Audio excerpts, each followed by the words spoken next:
I noticed the change the first time my reflection blinked when I didn't.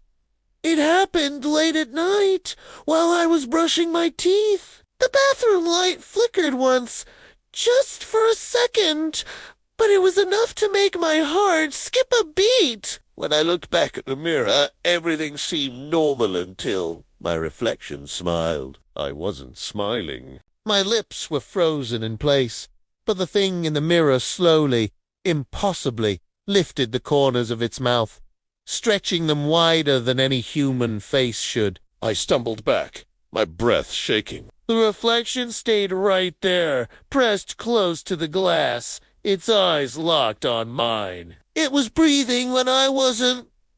Then, just as suddenly, the light steadied and the mirror returned to normal. I tried to convince myself it was just stress, a trick of my exhausted mind. That was my first mistake. Over the next few days, mirrors started to feel wrong. Not just mirrors, but store windows, my phone screen, even the dark glass of a parked car at night. My reflection always seemed to appear half a second too late. Sometimes it moved differently, a slight tilt of the head.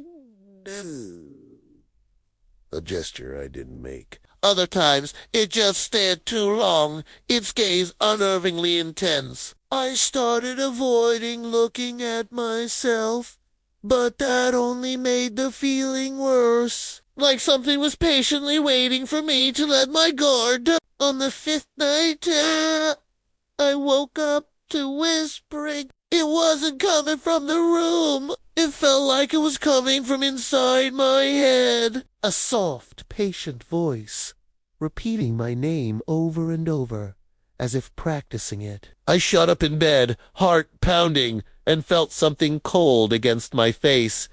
My phone screen was inches away. The camera was on. And on that screen, I saw myself asleep in bed. But as I watched, the version of me in the video slowly opened its eyes and looked directly at me. I dropped the phone. The screen cracked, but the whisper didn't stop. It felt closer now. Excited.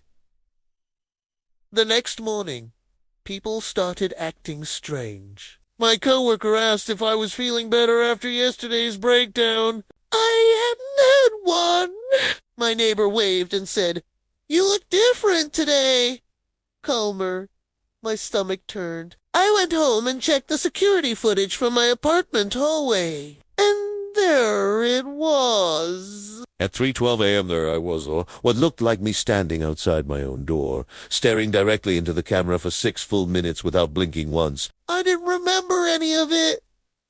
That night, the mirrors stopped reflecting my room. They started showing another place. A dark, empty void, like a room without walls. And in that space stood something wearing my face butt. It was stretched, wrong, peeling at the edges like a mask left too long in water. It pressed its palm against the glass from the inside. A voice echoed in my mind. "You're done borrowing. Now it's my turn." I smashed the mirror. The sound was muted, like breaking bone under water. Blood ran down my arm but not from cuts. It was seeping from fingerprints, forming beneath my skin, pressing outward, trying to escape. I ran. I had no destination. I just needed to move.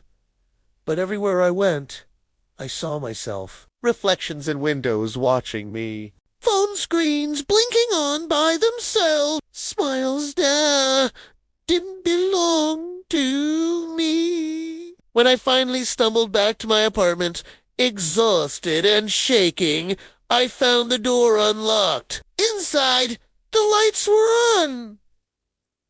The place looked lived in, but not beamy. The photos on the wall showed moments I'd never experienced. Someone with my face smiling, celebrating being loved. and in every photo I looked better, more alive. Then I heard footsteps.